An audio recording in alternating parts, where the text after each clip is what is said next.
ఒకసారి మీ అందరికీ మన్నా full gospel church Warangal పక్షాన, మా సంఘ సభ్యులందరి పక్షాన నా హృదయపూర్వక వందనములను, కృతజ్ఞతలను నేను మీకు తెలియజేస్తున్నాను. మీ అందరికీ మా చర్చ్ తరపున గ్రీటింగ్స్ తెలియజేస్తున్నాం. దేవుడు మిమ్మల్ని అందరినీ దీవించి ఆశీర్వదించునుగాక. ఒకసారి గట్టిగా ఆమెన్ చెప్తారా? ఆమెన్. అందరికీ వందనాలండి. చాలా మంచిది ఉదయకాల సమయంలో దేవుని యొక్క సన్నిధానంలో మనం అందరం కూడా ఒక ప్రత్యేకమైనటువంటి ఉద్దేశం, ఒక ప్రత్యేకమైనటువంటి సెలబ్రేట్ చేసుకోవడానికి ఇక్కడికి వచ్చాం. ఈ రోజున ప్రత్యేకత ఏంటంటే కోతకాల పండుగ. ఇంకో మాటలో చెప్పాలంటే కృతజ్ఞత అర్పణల పండుగ. దేవుని యొక్క వాక్యము 100వ కీర్తన 4వ వచనంలో మరి ఈ రీతిగా కొన్ని విషయాలు మనం అక్కడ చూస్తూ ఉన్నాం. చూడండి, కీర్తనల గ్రంథము 100వ కీర్తన 4వ వచనం.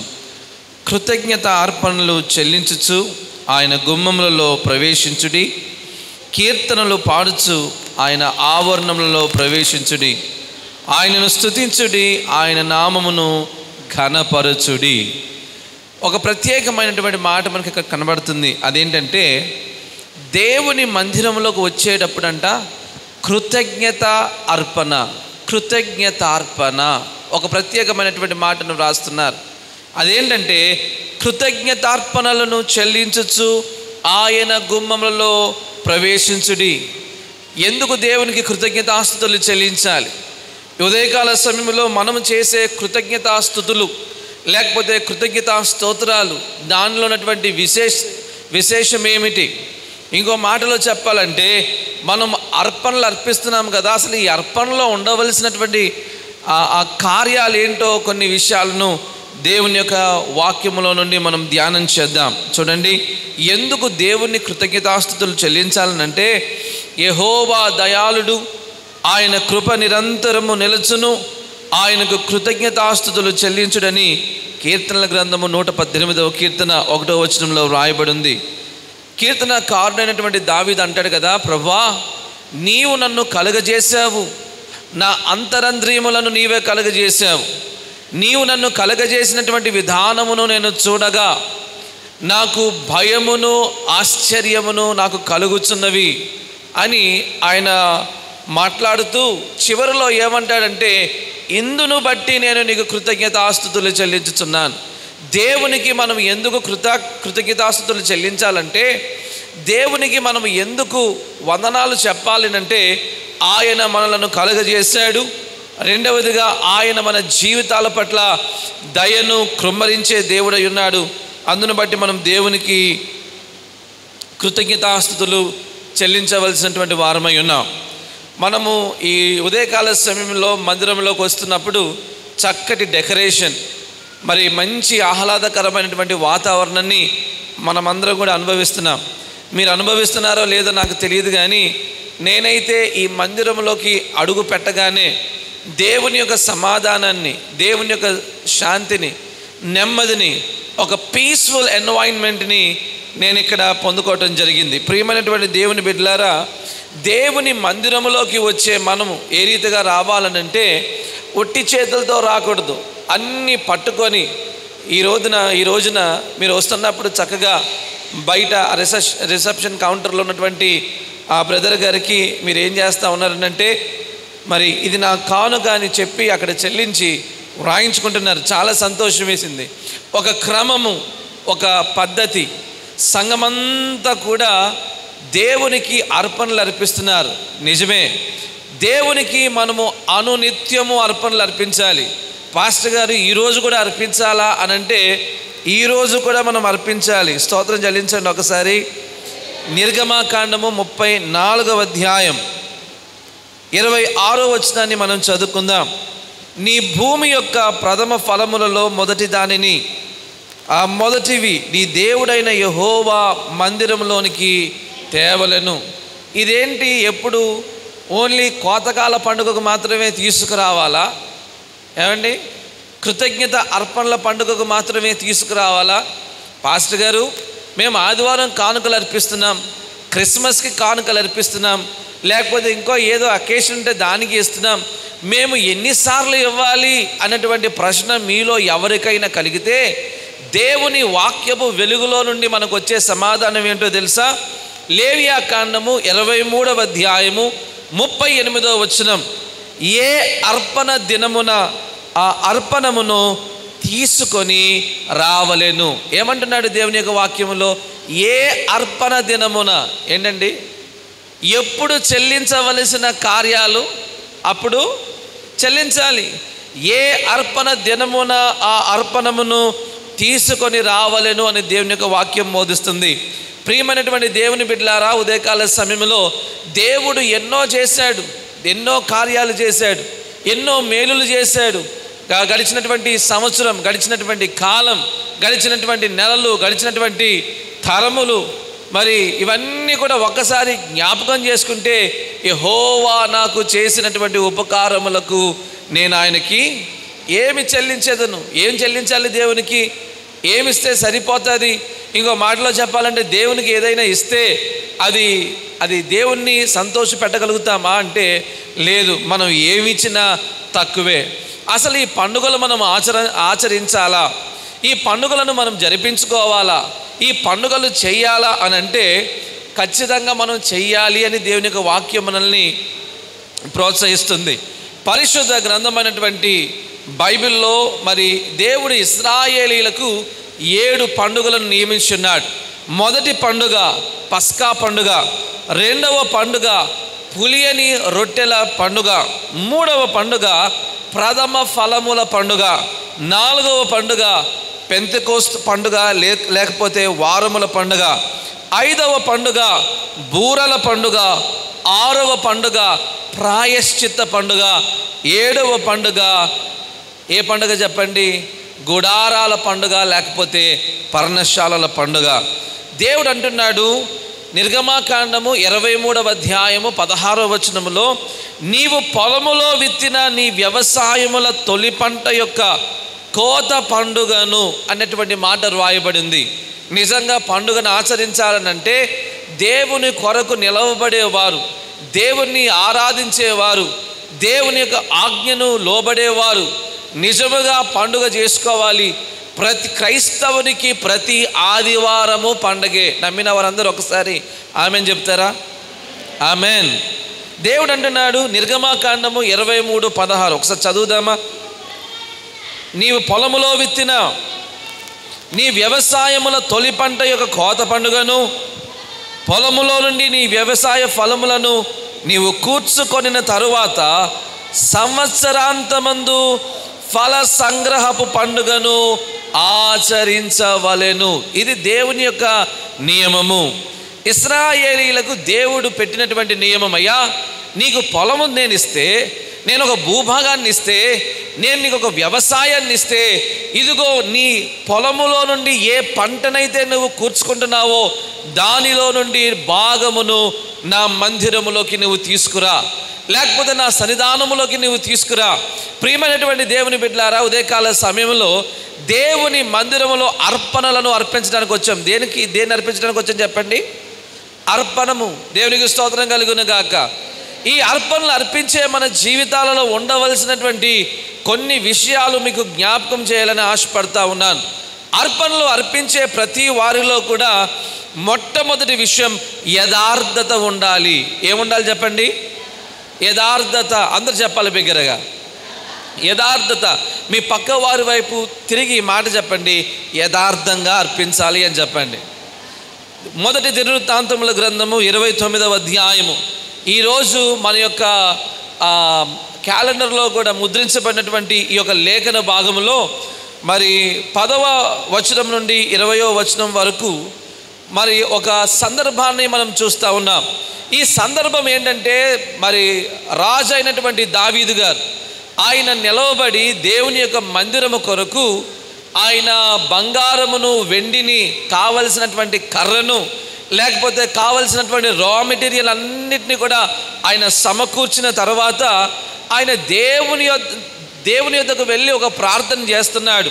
ఆయన ఏమని ప్రార్థన చేస్తున్నాడంటే, చూడండి 3వ వచనం, మొదటి దినవృత్తాంతముల గ్రంథము 29వ అధ్యాయము 3వ వచనములో ఈ మాటను మనం చూస్తూ ఉన్నాం. మరియు నా దేవుని మందిరము మీద నాకు కలిగి ఉన్న మక్కువ చేత నేను ఆ ప్రతిష్ఠితమైన మందిరము నిమిత్తము సంపాదించిన వస్తువులు గాక నా స్వంతమైన బంగారమును వెండిని నా దేవుని మందిరము నిమిత్తము నేనిచ్చెదను. దావీదు ఒక తీర్మానం తీసుకుంటున్నాడు. ఏంటంటే దేవుని మందిరము కొరకు జనరల్గా అందరితో పాటుగా నేను చేసే పని వేరు, లేకపోతే దేవుడు నాకు ఇచ్చినటువంటి సామర్థ్యత, నా బాధ్యతలో నుండి నేను నిర్వర్తించే ఆ కర్తవ్యం వేరు. అది మాత్రమే కాకుండా ఈయన ఏమంటున్నాడంటే, నేను దేవుని మందిరానికి వెళ్తున్నప్పుడు నా సొంతమైన బంగారమును, అంటే ఆయన వ్యక్తిగతముగా దేవునికి ఇస్తున్నాడు. మనమందరము కూడా వ్యక్తిగతంగా దేవునికి ఇవ్వాలి. సమాజంలో దేవుని ఆరాధన చేస్తాం, అందరితో పాటు కానుకలు ఇస్తున్నాం, కానీ వ్యక్తిగతమైనటువంటి ఆరాధన దేవునికి చేస్తున్న వారు ఎంతమంది? వ్యక్తిగతంగా యథార్థంగా ఉన్నవారు ఎంతమంది? ఈయన అంటాడు చూడండి 5వ వచనం, ఈ దినమున యెహోవాకు ప్రతిష్ఠితముగా మనఃపూర్వకంగా ఇచ్చువారెవరైనా మీలో ఉన్నారా అని అడుగుతున్నాడు.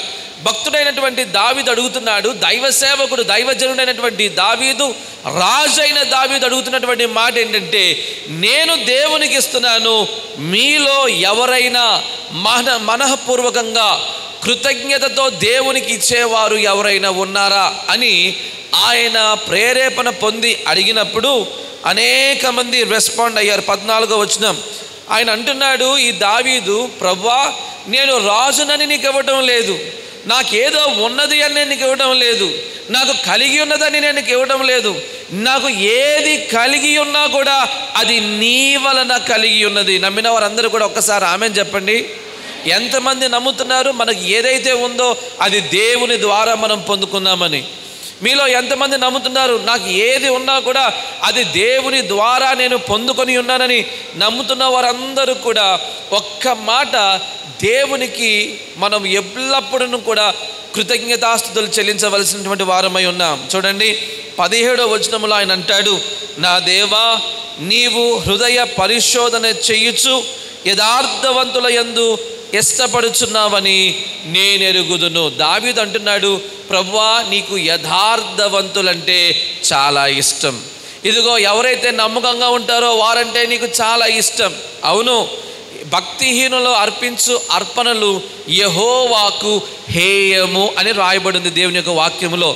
దేవునికి అర్పిస్తున్నటువంటి మనము, దావీదు ఏ రీతిగానైతే యథార్థతతో ఆయన అర్పిస్తున్నాడో, ఇంకో మాటలో చెప్పాలంటే ఆనాడు దావీదు యొక్క రాజరికములో ఉన్నటువంటి ఆ యొక్క విశ్వాసులు, లేకపోతే సర్వ సమాజము, సంఘము ఏ రీతిగా దేవుని సన్నిధానములో వారు యథార్థతతో అర్పించారో, మనఃపూర్వకంగా అర్పించారో, ఈ ఉదయకాల సమయంలో ఈ పరిశుద్ధ దేవాలయంలోకి అడిగిపెట్టినటువంటి మనమందరము కూడా ఏ రీతిగా అర్పించాలి అర్పణమనంటే యథార్థతతో అర్పించాలి. నమ్మిన వారందరూ కూడా ఆమేన్ చెప్పండి ఒకసారి.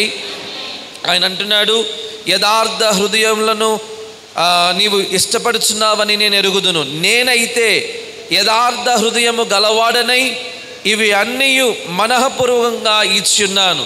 ఇప్పుడు ఇక్కడ నుండి నీ జనులు నీకు మనఃపూర్వకముగా ఇచ్చుట చూచి సంతోషించుచున్నాను. దావీదు దేవునికి మనఃపూర్వకంగా, హృదయపూర్వకంగా దేవునికి ఇస్తున్నాడు. రెండవదిగా చుట్టూ ఉన్నటువంటి ప్రజలందరూ కూడా దేవునికి అర్పిస్తున్నప్పుడు చూచి సంతోషిస్తున్నాడు. సంఘములో కంపారిజన్స్ ఉంటాయి, సంఘములో ఎవరు ఎంత ఇస్తున్నారు అనేటువంటి విషయాలు కూడా కొన్ని ఉంటాయి. ఎక్కువ ఇస్తే గొప్ప అన్నట్టుగా, లేకపోతే తక్కువ ఇస్తే ఈయన దగ్గర ఏమి సరుకు లేదండి అన్నట్టుగా చూస్తూ ఉంటారు. దేవుని మందిరానికి వచ్చినప్పుడు ఏ రీతిగా ఇవ్వాలనంటే ఎవరి సామర్థ్యం చెప్పున వారు దేవునికి ఇవ్వాలి. ఇదిగో నేను ఇచ్చేనట్టు నా కానుక పక్కవారికి చెప్పవలసినటువంటి అవసరం లేదు. ఆనాడు దావీదు ఏ రీతిగా ఇచ్చాడనంటే యథార్థంగా ఇచ్చాడు. నీవిచ్చేది రూపాయి అయినా, నీవిచ్చేది 10 రూపాయలైనా, నీవిచ్చేది 100 రూపాయలైనా దేవుడు చూస్తున్నటువంటి కార్యం ఏంటంటే యథార్థత. అందరూ చెప్పండి యథార్థత. మొదటి విషయం దగ్గరే ఉన్నాం, యథార్థత. అననీయ సఫీరా అనేటువంటి 2 భార్యాభర్తలు అపోస్తుల కార్యముల గ్రంథం 5వ అధ్యాయంలో వారి గురించి మనం చూస్తూ ఉన్నాం. వారు ఏం చేశారంటే వారు కలిగి ఉన్నటువంటి భూమిలో కొంత భాగమును అమ్మి దాని వెలను తీసుకుని వచ్చి అపోస్తుల పాదముల యొద్ద పెట్టినట్టుగా మనం చూస్తూ ఉన్నాం. ఇదిగో భార్యాభర్తలు ఇద్దరు మాట్లాడుకుని ఉండుంటారు, ఏమండి 1,00,000 రూపాయలకి అమ్మాం కదా, మరి 1,00,000 రూపాయలు ఇచ్చేస్తే మనకేముంటుంది, కాస్త దేవుడికి ఇద్దాము, కాస్త మన దగ్గర ఉంచుకుందాము అని అనుకున్నారో ఏమో నాకు తెలియదు. కానీ పరిశుద్ధ గ్రంథంలో మనం చూసినట్లయితే వారు పరిశుద్ధాత్మను శోధించిరి అని రాయబడింది. ఇంకో మాటలో చెప్పాలంటే పరిశుద్ధాత్మ దేవుని ఎదుట వారిలో యథార్థత లేదు. ఇంకో మాటలో చెప్పాలంటే పరిశుద్ధాత్మ దేవుని యొక్క సన్నిధానములో వారికి ఎటువంటి ఆ ఇంటిగ్రిటీ లేదు, యథార్థత లేదు. తద్వారా వారు ఏం చేశారనంటే ఏం పొందుకున్నారంటే మరణాన్నే పొందుకున్నారు. ఈ రోజుల్లో చాలామంది ఆర్థికంగా చచ్చిపోవడానికి గల కారణం, సామాజికంగా మరి సరైనటువంటి దీవెన లేకపోవడానికి గల కారణం, ఆర్థిక పరమైనటువంటి ఆత్మ సంబంధమైనటువంటి దీవెనలు లేకపోవటం గల కారణం ఏంటో తెలుసా? సరిగ్గా దేవునికి ఇవ్వలేకపోతా ఉన్నారు. దేవుని మందిరాన్ని ప్రేమించే వాళ్ళు చాలా తక్కువ మంది. ఈ రోజుల్లో యూట్యూబ్లో చేసినాయి. ఇంకో మాటలో చెప్పాలంటే ఫేస్బుక్ తర్వాత సామాజిక మాధ్యమాల్లో చాలామంది భక్తులు, చాలామంది క్రైస్తవులు, చాలామంది దైవ సేవకులు ఇదిగో మాకు స్పాన్సర్ చేయండి, మాకు స్పాన్సర్ చేయండి, మాకు స్పాన్సర్ చేయండి అని మాట్లాడే వాళ్ళు చాలామంది. ఒక విషయం చెప్తున్నాను సంఘ కాపరిగా, ఇదిగో దేవుని మందిరానికి వచ్చే నీవు నీ మొదటి కానుకను ఎక్కడ వెయ్యాలి అంటే దేవుని మందిరంలోకి తీసుకురావాలి. నా మందిరములో ఆహారం ఉండనట్లు దశమ భాగమును, ప్రతిష్టార్పణములను, స్వేచ్ఛార్పణములను నా మందిరంలోకి తీసుకురావాలని దేవుడు అంటున్నారు. చాలామంది మందిరములో కానుకలు అర్పించకుండా మీ విశ్వాసులందరూ కూడా చాలా మంచివారండి, నేను మిమ్మల్ని ఎవరిని ఏమనటం లేదు. కానీ మా ఊరిలో చాలామంది ఏం చేస్తూ ఉంటారనంటే, ఒక మాట చెబుతాను, మందిరములో అర్పించకుండా ఈ అర్పణలను ఏం చేస్తారంటే హైదరాబాద్లో ఉన్నటువంటి దైవ సేవకునికి కొంత, తర్వాత విశాఖపట్నంలో ఉన్నటువంటి దైవ సేవకునికి కొంత, చెన్నైలో ఉన్నటువంటి దైవ సేవకునికి కొంత, ఇంకో వేరే ఊరిలో ఉన్నటువంటి దైవ సేవకునికి కొంత, ఈ రీతిగా అక్కడ ఇక్కడ ఇక్కడ అక్కడ వారు నాటుతూ ఉన్నారు, లేకపోతే వారు విత్తేవారుగా కనబడతా ఉన్నారు. ఒక మాట అడుగుతాను, ఏమండి ఒక పొలం ఉన్నది, ఆ పొలములో విత్తనాలు పొలములో వేస్తే నువ్వు పంట తీస్తావా, లేకపోతే ఈ రోడ్డు పక్కన కొన్ని, అవతల రోడ్డు పక్కన కొన్ని, ఇంకో రోడ్డు పక్కన కొన్ని విత్తితే నీకు పంట వస్తుందా? చెప్పండి. మనకు సంఘం అనున్నది దేవుడు అనుగ్రహించినటువంటి ఒక పొలం. నమ్ముతున్న వారందరూ ఆమేన్ చెప్పండి. ఒకసారి ఆమేన్ చెప్పండి. ప్రతి ఆదివారం ఎవరు ప్రార్థన చేస్తారు మీ కొరకు? పాస్టర్ గారు ప్రార్థన చేస్తారు. ప్రతి ఆదివారం ఎవరు ప్రార్థన చేస్తారు మీ కొరకు? సంఘ విశ్వాసులు ప్రార్థన చేస్తారు. ప్రతి ఆదివారం ఎవరు ప్రార్థన చేస్తారు మీ కొరకు? సంఘంలో నియమించబడినటువంటి వారు ప్రార్థన చేస్తారు. ఇదిగో దేవుని యొక్క దేవాలయాన్ని ప్రేమించడం మానేసి, సంఘ క్రమమును మానేసి, అంటే నేను ఎవరికి వ్యతిరేకంగా కాను, కానీ మనం ఇచ్చే మన ప్రతి రూపాయిలో కూడా దేవునికి లెక్క చెప్పవలసినటువంటి వారంగా ఉన్నాం. కాబట్టి మనము ఎవరికి ఇస్తున్నాము అనేటువంటి విషయాన్ని కూడా మనం చాలా జాగ్రత్తగా ఆలోచన చేయవలసినటువంటి విషయం ఉన్నదని నేను మీకు జ్ఞాపకం చేస్తున్నాను. ప్రియమైనటువంటి దేవుని బిడ్డలారా, దేవునికి ఇవ్వవలసినటువంటి వారం నా మందిరములోకి తీసుకురమ్మని దేవుడు అంటున్నాడు. స్తోత్రం చెల్లిద్దామా బిగ్గరగా? హల్లెలూయా, హల్లెలూయా. యథార్థతతో ఇవ్వాలి దేవునికి ఇచ్చినప్పుడు. ఏమండి, సంఘం అనేది ఒక పొలము. ఈ పొలములో విత్తినప్పుడు నీవు పంటని తీసుకుంటావు, అంతేగాని గచ్చ పొదలలో, ముళ్ళ పొదలలో, రాతి నేల మీద, లేకపోతే నీ ఇష్టం వచ్చినటువంటి ప్లేసెస్లో నీవు విత్తితే అవి ఫలాలు వచ్చే టైంకి వేరే ఒకడు కోసుకొని తినేస్తాడు. నీవు కోసుకొని తినే ఆ ఆశీర్వాదం నీకు మిగలదని ప్రభు పేరిట నేను మనవి చేస్తా ఉన్నాను. దేవునికి అర్పించేవారు మొట్టమొదటిగా యథార్థతతో అర్పించాలి. రెండవ విషయం ఏంటంటే విశ్వాసముతో అర్పించాలి. దేంతో అర్పించాలి చెప్పండి? అందరు చెప్పాలి. మీ పక్కవారి వైపు తిరిగి చెప్పండి, విశ్వాసముతో అర్పించాలి. చెప్పండి బిగ్గరగా. ఏమండి మీ ఊర్లో ఎవరు మాట్లాడరా? మీ పక్కవారి వైపు తిరిగి మాట చెప్పండి, విశ్వాసముతో అర్పించాలి. ఆమేన్. దేవునికి ఇస్తున్నప్పుడు ఇదేదో భారమని ఎంచకూడదు. దేవునికి ఇస్తున్నప్పుడు ఇదేదో కష్టతరమని ఎంచకూడదు. దేవునికి అర్పిస్తున్నప్పుడు విశ్వాసముతో అర్పిస్తే దేవుడు గొప్ప కార్యాలు చేస్తాడు మన జీవితంలో. నమ్మిన వారందరూ ఆమేన్ చెప్పండి మాట. హల్లెలూయా. దేవుని పరిశుద్ధ గ్రంథంలో మనం చూసినట్లయితే మనందరికీ సుపరిచితమైనటువంటి పాఠ్యభాగము కయీను హేబేలు యొక్క అర్పణను గురించి మనం వింటాం. చాలాసార్లు మీ పాస్టర్ గారు బోధించి ఉండవచ్చు. అనేక సార్లు దేవుని యొక్క సంఘములో మరి కయీను శ్రేష్టమైనటువంటి అర్పణ, ఇది దేవునికి అర్పించాడు అని మీరు విని ఉండవచ్చు. ఒక మాటలో చెప్తాను, ఇద్దరు దేవుని దగ్గరకు వచ్చారు. ఏమండి, కయీనేమో తనకు కలిగినటువంటి ఆ పంటలో నుండి కొంత భాగమును దేవుడికి తీసుకొచ్చాడు. హేబేలేమో దేనిలో నుండి తీసుకొచ్చాడు చెప్పండి, చెప్పలేండి. ఏం తీసుకొచ్చాడు? శ్రేష్టమైనదే. దేనిని తీసుకొచ్చాడు? ఏమండి, ఒక గొర్రె పిల్లను తన పశువులలో నుండి ప్రథమ ఫలమును తీసుకొచ్చాడు. ఒక మాటలో నేను ఉన్నట్లయితే నేను ఏమంటానంటే కయీను తీసుకొచ్చాడు, హేబేలు కూడా తీసుకొచ్చాడు. ఇద్దరు కూడా దేవునికి అర్పణలు అర్పించారు. ఏమండి, ఇతనికి ఏదుందో అదే తీసుకొచ్చాడు కదా. ఇది శ్రేష్టము కానిది అని మనం ఎట్లాగంటాం? కూరగాయలు ఉంటే కూరగాయలు తీసుకొచ్చాడు. ఒకవేళ చేపలు అమ్ముకునేవాడైతే చేపలను తీసుకొచ్చేవాడేమో. ఇంకో మాటలో చెప్పాలంటే చికెన్ అమ్ముకుంటే చికెన్ తీసుకొచ్చేవాడేమో, నాకు తెలియదు. కయీను హేబేలు సంగతి చూస్తే ఇద్దరు దేవుని ఆరాధించడానికి బయలుదేరారు. ఇద్దరు అర్పణలు పట్టుకొని బయలుదేరారు. ఇద్దరు తమ చేతుల్లో అర్పణలతోని దేవుని యొద్దకు బయలుదేరినటువంటి వారిద్దరు జీవితంలో అసలు దేవుడు హేబేలు అర్పణను అంగీకరించడానికి, కయీను అర్పణను అంగీకరించకపోవడానికి గల కారణం ఏంటంటే, సింపుల్గా మనం అంటాము, పాస్టర్ గారు బైబిల్లో శ్రేష్టమైన అర్పణ అని రాయబడి ఉంది అని అంటాం కదా. ఒక మాటలో చెప్పాలంటే ఏ రీతిగా హేబేలు అర్పణ శ్రేష్టమైనటువంటి అర్పణగా మారిందనంటే విశ్వాసమును బట్టి. అందరూ ఈ మాట చెప్పండి.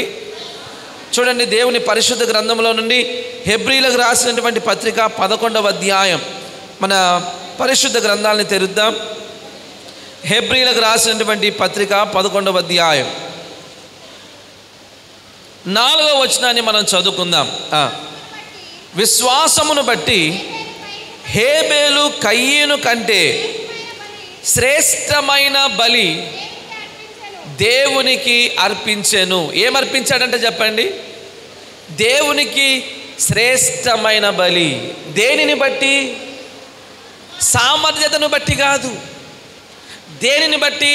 బ్యాంక్ బ్యాలెన్స్ను బట్టి కాదు, దేనిని బట్టి? ఉన్నటువంటి భూములను బట్టో బంగారమును బట్టో కాదు. దేనిని బట్టి అర్పించాడంటే అందరు చెప్పాలి, బిగ్గరగా, అందరు చెప్పాలి బిగ్గరగా, విశ్వాసమును బట్టి. ఏమండి, ఒక మాట చెప్తున్నాను, ఉదయకాల సమయంలో దైవ సేవకునిగా, విశ్వాసముతో నువ్వు దేవుని సన్నిధానములో దేనినైతే విత్తుతావో దేవుడు దానిని ఆశీర్వదించే దేవుడై ఉన్నాడు. నమ్మిన వారందరూ కూడా 2 చేతులు పైకెత్తి హల్లెలూయా అని చెబుదాం. హల్లెలూయా. విశ్వసించాలి దేవుణ్ణి. దేవుని యొద్దకు వచ్చువాడు ఆయన ఉన్నాడని, తన్ను వెదుకు వారికి ఫలము దయచేయువాడని మనము నమ్మాలి. బ్యాంకుల్లో పెడితే రిటర్న్స్ వస్తాయని మనం నమ్ముతాం. ఎవరికైనా వడ్డీకి ఇస్తే డబ్బులు తిరిగి వస్తాయని మనం నమ్ముతాం. కానీ దేవుని యొద్దకు వచ్చినప్పుడు దేవునికి ఇచ్చే ప్రతి కానుక దేవుడు దానిని ఆశీర్వాదంగా తిరిగి మార్చి మనకు అందించే దేవుడై ఉన్నాడు. నమ్మిన వారందరూ ఆమేన్ చెప్పండి ఒకసారి. హల్లెలూయా. దేవుడు గొప్ప కార్యాలు చేస్తాడు. దేవునికి ఇచ్చిన వాడు ఎవ్వడు కూడా నష్టపోడు. ఉదయకాల సమయంలో దేవుని యొక్క వాక్యములో ఏమైనా రాయబడిందంటే, మనలో చాలామందికి సామర్థ్యత ఉంటుంది, మనలో చాలామందికి దేవుడు అనుగ్రహించినటువంటి ఈవులు ఉంటాయి, మనలో చాలామందికి డబ్బులు ఉంటాయి. కానీ దేవుని మందిరములో అర్పించడానికి చేతులు ముందుకు చాపలేరు. ప్రియమైనటువంటి దేవుని బిడ్డలారా, ఒక మాట అంటున్నాను, వెదజల్లి అభివృద్ధి చెందిన వారు కలరు. దేవుని యొక్క వాక్యంలో రాయబడింది ఏంటంటే, వెదజల్లి అభివృద్ధి పొందువారు కలరు, తగిన దానికన్నా తక్కువ ఇచ్చి లేమికి వచ్చువారు కలరు. సామెతల గ్రంథము 11వ అధ్యాయము 24వ వచనం. దేవుడు నీకు సామర్థ్యతనిచ్చాడు, దేవుడు నీకు ఈవులనిచ్చాడు, దేవుడు నీకు ఇల్లునిచ్చాడు, దేవుడు నీకు ఆహారంనిచ్చాడు, దేవుడు నీకు కుటుంబాన్ని ఇచ్చాడు. దేవుని కొరకు నీవు ఇవ్వగలుగుతున్నావా లేదా? ఏమండి, బీద విధవరాలు ఏం చేసిందనంటే 2 కాసులే. ఒక దినాన్న యేసు ప్రభు దేవాలయంలో ఆ కానుకలు పెట్టి దగ్గర కూర్చున్నాడంట. ఎందుకు కూర్చున్నాడో నాకు తెలియదు. మనము కూర్చుంటే ఎవరు ఎంత వేశారు, మరి చర్చకు వచ్చినప్పుడైతే లిస్ట్ చదువుతూ ఉంటారు కదా. పలానా డానియేల్ గారు 5,000 రూపాయలు, పలానా జాన్సన్ గారు 3,000 రూపాయలు, పలానా థామస్ గారు 1,00,000 రూపాయలు. 1,00,000 రూపాయలు అనగానే అందరూ చప్పలు కొట్టేస్తూ ఉంటాం. ఏమండి, ఎందుకు? అది గొప్ప కానుక. యేసు ప్రభు కానుక పెట్టే దగ్గర కూర్చొని ఆయన ఇస్తున్నటువంటి మాట ఏంటో తెలుసా? అనేక మంది ధనవంతులంట తమ యొద్దకున్నటువంటి తమ విశేషమైన సొమ్మును దాంట్లో వేస్తూ ఉంటుంటే యేసు ప్రభు దృష్టిని ఆకర్షించింది ఏంటో తెలుసా? విశేషమైనటువంటి ధన సొమ్ము కాదు, ఆ 2 కాసులు. ఎందుకు? ప్రభువా, నా దగ్గర ఉంది, ఇదే నా దగ్గర ఉంది, నేను నీకు ఇస్తున్నాను. దేవుడి దగ్గర బంగారం తెస్తున్నావా, వెండి తెస్తున్నావా, లేకపోయినా అప్పు చేసి తెస్తున్నావా? కాదు, నీ దగ్గర ఏమి ఉంది? దేవునికి నీ దగ్గర ఉన్నది అర్పిస్తే నీ అర్పణను ఆయన గౌరవించే దేవుడై ఉన్నాడు. ఆమేన్ చెప్పండి. హల్లెలూయా. కయ్యను ఏబేలు గురించి మనం మాట్లాడుకుంటున్నాం కదా. 11వ అధ్యాయము హెబ్రీలకు రాసిన పత్రిక 4వ వచనంలో మనం చూసినట్లయితే దేవుడు అతని అర్పణమును గురించి సాక్ష్యం ఇచ్చినప్పుడు అతడు ఆ విశ్వాసమును బట్టి నీతిమంతుడని సాక్ష్యము పొందెను. ఏమని రాయబడిందంటే దేవుడు అతని అర్పణములను గురించి సాక్ష్యం ఇచ్చినప్పుడు. ఈ మాట అండర్లైన్ చేసుకుందాం. అర్పణ విషయంలో దేవుడు సాక్ష్యం ఇస్తాడు. మీ పక్కవారి వైపు తిరిగి ఈ మాట చెప్పండి, ఏంటంటే నీ కానుక విషయంలో దేవుడే సాక్షి అని చెప్పండి. అన్న మీ పక్కవారి వైపు తిరిగి చెప్పండి, నీవిస్తున్నటువంటి కానుకకు దేవుడే సాక్షి. దేవుడు సాక్ష్యం చెప్తాడు. అర్పణ విషయంలో దేవుడు సాక్ష్యం చెప్తాడు. అమ్మా, నువ్వు ఎంత ఇస్తున్నావో, నీ సామర్థ్యత ఎంతో, నీవు ఇచ్చేది 200, 500, 150 కాదు, దేవుడు నీ హృదయాన్ని చూస్తున్నాడు. నమ్మిన వారందరూ ఆమేన్ చెప్పండి. నీ జీవనాన్ని ఇస్తున్నావా? నీ దేవుడైన యెహోవాని ఆరాధన చేస్తున్నప్పుడు ఎట్లాగా ఆరాధన చేయాలి? నీ పూర్ణాత్మతోను, నీ పూర్ణ మనస్సుతోను, నీ పూర్ణ శక్తితోను దేవుని ఆరాధన చేయాలని దేవుని యొక్క వాక్యం బోధిస్తుంది. ఆరాధన చేస్తున్న వారు, అర్పణలు అర్పిస్తున్న వారు మొదటిగా మనలో ఉండవలసినటువంటి కార్యం ఏంటంటే యథార్థత. అందరూ చెప్పండి, యథార్థత. రెండవదిగా విశ్వాసం. మన విశ్వాసం గురించి, మన అర్పణను గురించి దేవుడు సాక్ష్యం ఇస్తాడు. చాలామంది మాట్లాడతారు. దేవుని మందిరం కోసం నేను ఇది చేస్తానండి, దేవుని మందిరం కోసం నేను అది చేస్తానండి, దేవుని మందిరం కోసం నేను ఈ కానుక చెల్లిస్తానండి, దేవుని మందిరం కోసం నేను ఆ ఫలానా కానుక నేను అర్పిస్తానండి అని చెప్పేవాళ్ళు చాలామంది ఉంటారు. కానీ అన్ని నోటి మాటలే, కార్యాలు ఏమీ ఉండవు. వాగ్దానాలు చేసిన వాళ్ళు. దేవుడంట తన వాగ్దానం విషయంలో ఆయన ఆలస్యం చేసేవాడు కాదు. ఆయన వాగ్దానం చేసి నమ్మదగిన వాడు.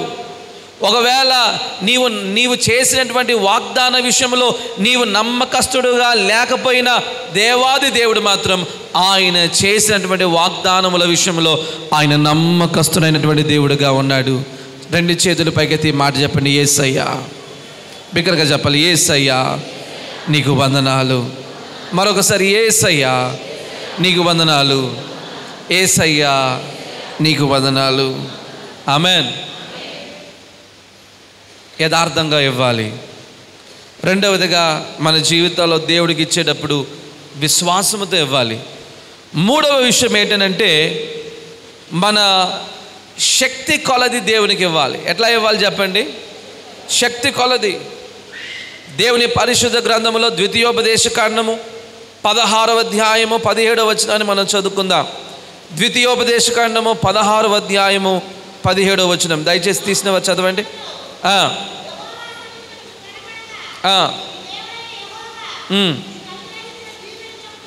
నీకు అనుగ్రహిస్తున్న దీవెన చొప్పున, నీ దేవుడైన యెహోవా నీకు అనుగ్రహించిన దీవెన చొప్పున ప్రతి వాడును తన శక్తి కొలది ఇయ్యవలెను.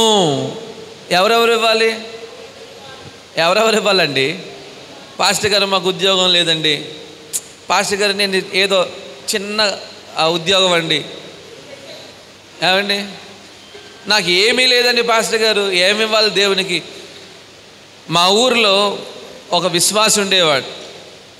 ఆ విశ్వాసి దేవుడు అతన్ని ఎంతగా ఆశీర్వదించాడంటే, మంచి బ్యాంక్ మేనేజరు. ఆయన మాకు ఫోన్ చేసి ఏమనేవాడంటే, పాస్టర్ గారు ప్రతీ నెల మీరు మా ఇంటికి వచ్చి మొదటి నెల మొదటి దినాన్న మరి మీరు ప్రార్థన చేయాలి. మొదటి తారీఖున, క్షమించండి, ప్రతీ నెల మొదటి తారీఖున. ఏ రోజంట? ప్రతీ నెల మొదటి దినము మొదటి తారీఖున మీరు రావాలి పాస్టర్ గారు. సరే బ్రదర్, నేను వస్తాను. నా కొరకు, నా కుటుంబం కొరకు, నా అపార్ట్మెంట్ కొరకు ప్రార్థన చేయాలి.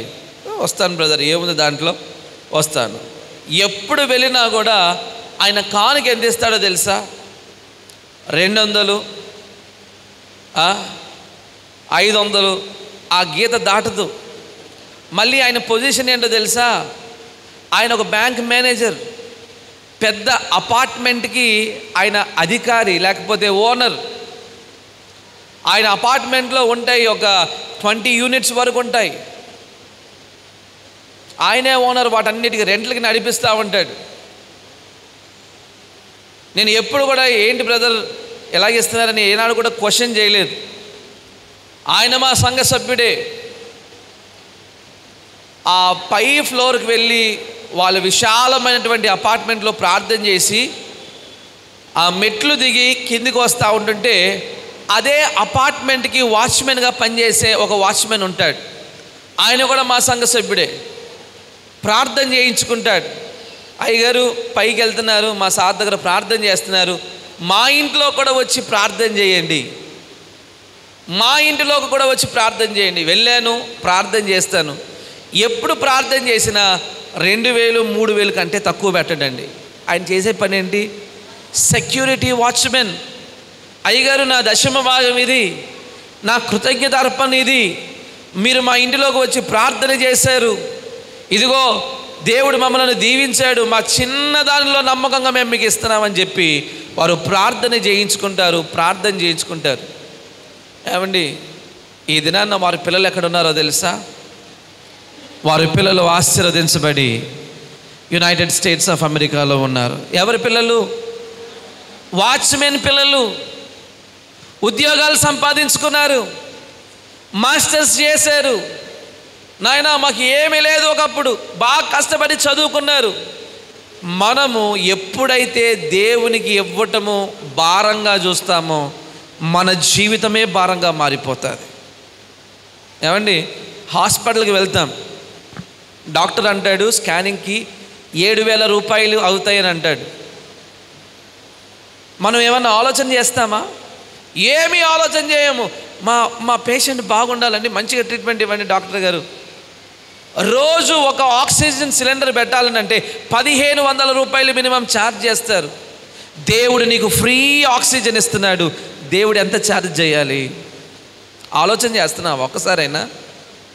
మందిరాన్ని ప్రేమించే మనసు, దేవుని ప్రేమించే మనసు, నీ శక్తిని దాచుకోకుండా, నీ బలాన్ని దాచుకోకుండా, నీ సామర్థ్యతను దాచుకోకుండా, నీ శరీరాన్ని దాచుకోకుండా, నీ ప్రాణాత్మ దేహములను దాచుకోకుండా, నీకు కలిగినది దాచుకోకుండా దేవునికి ఇదిగో గుప్పిలి విప్పగలిగినటువంటి మనస్సు నీకుంటే దేవుడు అద్భుత కార్యాలు చేస్తాడు.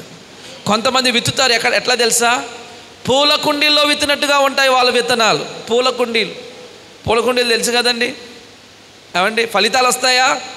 ఫలాలు వస్తాయా? రావు. దేవుని ప్రజలు విత్తితే విశాలమైన భూభాగంలో విత్తాలి, ధారాళంగా విత్తాలి, సమృద్ధిగా విత్తాలి.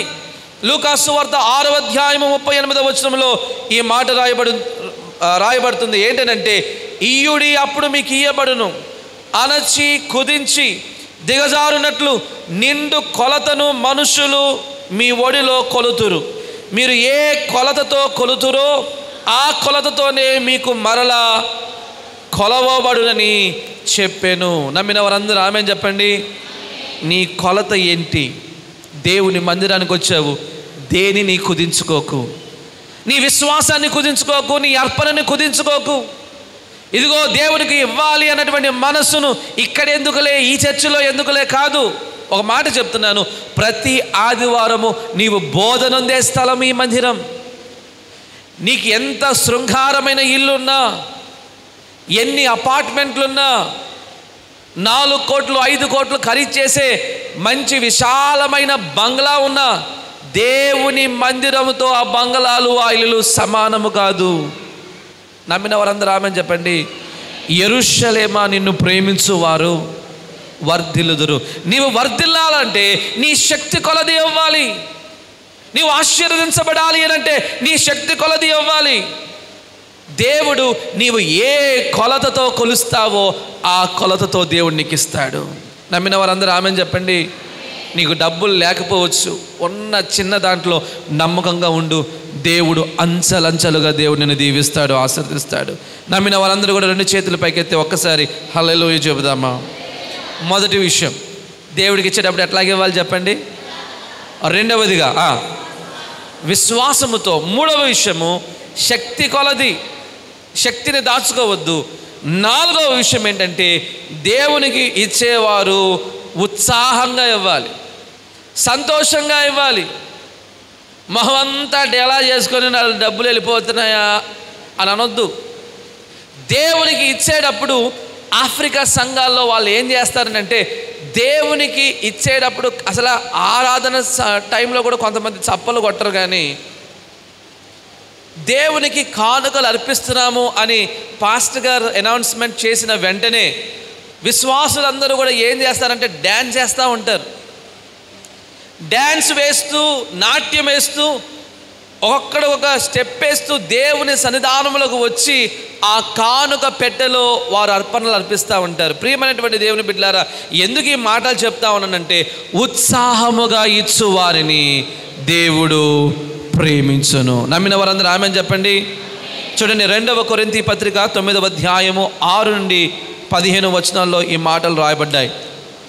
2వ కొరింథీలకు రాసినటువంటి పత్రిక 9వ అధ్యాయము 6 నుండి 15 వరకు చదవండి అమ్మా. కొంచెముగా విత్తువాడు కొంచెముగా పంట కోయును.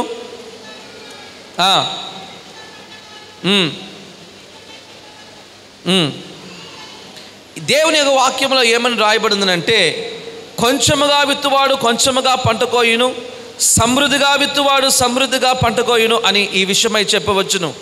సనుగు కొనకయు బలవంతముగా కాకయు ప్రతివాడు తన హృదయములో నిశ్చయించుకొనిన ప్రకారము ఇయ్యవలెను. ఇంటి దగ్గర ఏదో తీర్మానం తీసుకుని వస్తావు, మీ పక్క వారి వైపు చూసి, అక్క నువ్వు ఎంత ఇస్తున్నావు అని చెప్పి, ఏం లేదు చెల్లి 500 ఇస్తున్నాను అని అనగానే, నీవు ఇంటి దగ్గర 1000 రూపాయలు తీర్మానం తీసుకుంటే మా అక్క 500 ఇస్తుందంటే నేను కూడా 500 ఇస్తే అయిపోతుంది కదా అనేటువంటి మైండ్ సెట్ ఒకవేళ ఉంటే ఈ ఉదయకాల సమయంలో మనం మార్చుకోవాలి. దేవుని యొక్క వాక్యం ఏమని బోధిస్తుందంటే, నీవు కొంచెముగా విత్తితే కొంచెంగానే కోస్తావు. ఇంకో మాటలో చెప్పాలంటే, దేవుని యొద్దకు వచ్చి దేవుని యొక్క సన్నిధానములో అర్పణలు అర్పించేవారు సనుగు కొనకయు బలవంతముగా కాకయు ప్రతి వాడును తన హృదయములో నిశ్చయించుకొనిన ప్రకారము ఇయ్యవలెను. దేవుడు ఉత్సాహముగా ఇచ్చువానిని ప్రేమించును. స్తోత్రం చెల్లించండి ఒకసారి. మరియు అన్నిటి యందు ఎల్లప్పుడూ మీలో మీరు సర్వ సమృద్ధి గలవారై ఉత్తమమైన ప్రతి కార్యము చేయుటకు దేవుడు నీ యెడల సమస్త విధములైన కృపను విస్తరింపచేయగలడు. ఆమేన్ చెప్పండి. దేవుడు ఏ రీతిగా ప్రేమిస్తాడు మిమ్మల్ని అంటే, ఉత్సాహంగా ఇచ్చినప్పుడు, సంతోషంగా ఇచ్చినప్పుడు, నవ్వుతూ ఇచ్చినప్పుడు, దేవుని మందిరము కొరకు నేను విత్తుతున్నాను, ఇది నా విత్తనము, ఇది నా కుటుంబ దీవెన కొరకు అని ఎప్పుడైతే సంతోష హృదయముతో దేవునికి మీరు ఇస్తారో, సమస్త విషయాలలో సమస్త విషయాలలో వాక్యాన్ని మనం బాగా నమ్మాలి. ఇక్కడ ఏమని రాయబడిందంటే సర్వ సమృద్ధి గలవారై, అన్నిటిలో సమృద్ధి, కుటుంబంలో సమృద్ధి, ఆర్థిక విషయాల్లో సమృద్ధి, జ్ఞానములో సమృద్ధి, ఆరోగ్యములో సమృద్ధి, ఆర్థిక పరమైనటువంటి విషయాలలో సమృద్ధి. దేవుడు నీకు ఇచ్చే ప్రతి ఈవియు కూడా అవి పరలోకము నుండి రిలీజ్ చేయబడతాయి. నన్ను ప్రేమించు వారిని నేను ప్రేమించుచున్నాను, నన్ను ప్రేమించు వారిని నేను ఆస్తికి కర్తలుగా చేయుచున్నాను. ఈ మాటను మనం చాలా లోతుగా తీసుకొని అర్థం చేసుకుంటే ఉత్సాహంగా ఇచ్చు వారిని దేవుడు ప్రేమిస్తాడు. ఒకవేళ దేవుని చేత ప్రేమించబడితే గనక ఉదయకాల సమయంలో నీ యొక్క ఆధ్యాత్మిక పరిస్థితి మారిపోతుంది, ఆర్థిక పరమైనటువంటి పరిస్థితులు కూడా మారుతాయి. దేవుడు ఆ రీతిగా మనలను మన కుటుంబాలను దీవించాలని అందరూ కూడా కోరుకుందాం. నమ్మిన వారందరూ కూడా ఆమెన్ చెప్పండి. ఉత్సాహంగా ఇవ్వాలి దేవునికి.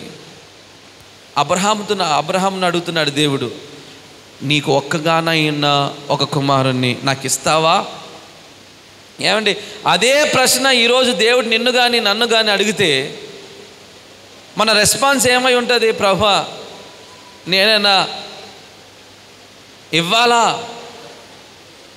ఇవ్వాలా ఖచ్చితమేనా? ఏమండి, అబ్రహాము వెనక్కి ఏమీ కూడా చూడకుండా ఇచ్చిన నీవే బలి కోరినప్పుడు నేను ఎందుకు అర్పించినయ్యా? ఇదిగో కత్తి పట్టుకున్నాడు. విశ్వాసముతో అతడు కార్యాలు చేశాడు కాబట్టి నీ విశ్వాసములో క్రియలు కూడా ఉన్నాయి. అబ్రహాము నీ కుమారుని బల తీసుకుంటే నాకు ఏమి రాదు, నీ కుమారునికి బదులుగా నా కుమారుడైన యేసు క్రీస్తుని లోకానికి పంపించబోతున్నానని ఆనాడు తండ్రి తన హృదయంలో సంకల్పించుకొని మనందరి రక్షణ నిమిత్తమై, మనందరి మారు మనస్సు నిమిత్తమై, మన నిత్య జీవము నిమిత్తమై తన కుమారుడైన యేసు క్రీస్తుని ఈ లోకములోకి దేవుడు పంపించి ఉన్నాడు. ప్రియమైనటువంటి దేవుని బిడ్డలారా, దేవునికి ఏమిచ్చినా కూడా అది సరిపోదు.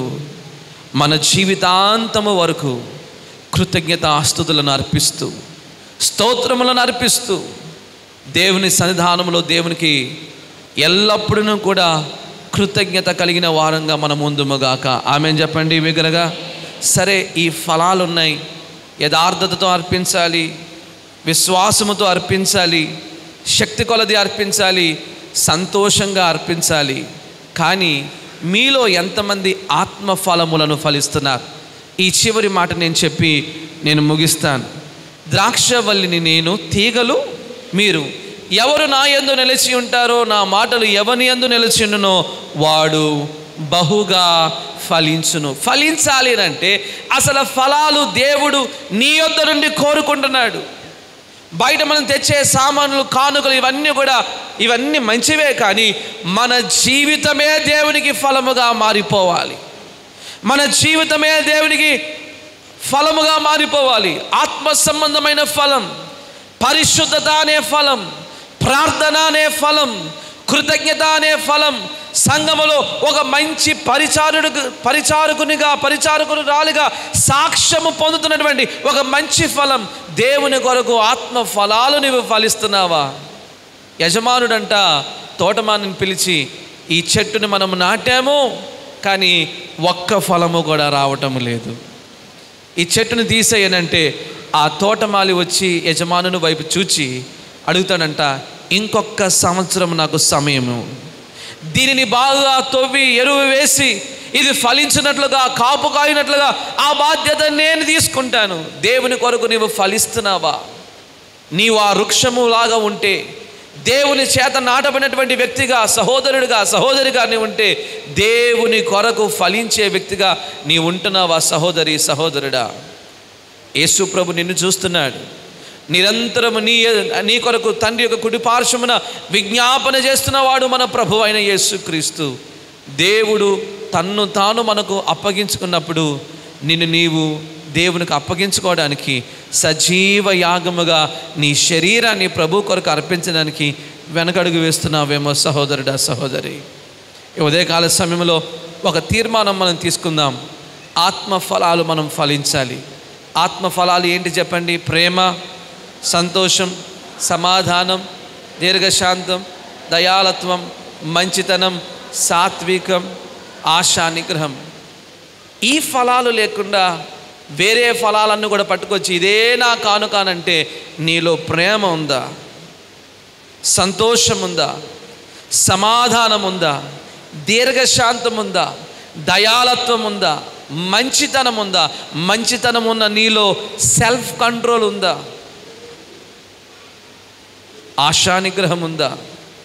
ప్రియమైనటువంటి దేవుని బిడ్డలారా, ఉదయకాల సమయంలో దేవుని మందిరంలోకి వచ్చినటువంటి మనము మన పూర్ణ హృదయముతో దేవునికి అర్పించి దైవ దీవెనలు పొందుకుందాం. దేవుని సన్నిధానంలో అర్పించడానికి వచ్చినటువంటి మనము యథార్థతతో, విశ్వాసముతో, శక్తి కొలదిగా, అది మాత్రమే కాకుండా మన అర్పణలో సంతోషంతో, ఆనందంతో దేవునికిచ్చి మనమే దేవుని కొరకు నిజమైనటువంటి అర్పణగా మారుదాం. దేవుడి మాటలను దీవించి ఆశీర్వదించునుగాక. ఆమె. తలలు వంచుదాం, కళ్ళు మూసుకుందాం, ప్రార్థన చేద్దాం. పరిశుద్ధుడా, ప్రేమ, నమ్మకం కలిగిన మా యేసు, ఉదయకాల సమయంలో ప్రభువా ఈ సంఘము నిమిత్తమే ప్రార్థన చేస్తున్నాం. ఎంతమంది ఉన్నారో ఇక్కడ వారందరినీ మీరు దీవించండి. నీ కృపలతో, నీ దీవెనతో, నీ ఆశీర్వాదములతో వీరిని నింపమని ప్రార్థన చేస్తున్నాం. నీ సన్నిధానములకు ప్రభువా నీ బిడ్డలు నాయన, నీవు వారికి అనుగ్రహించి తీసుకుని ఆయన దీవించినటువంటి నాయన ఆ యొక్క దీవెనలో నుండి కొంత భాగమును వారు తీసుకొని వచ్చారు.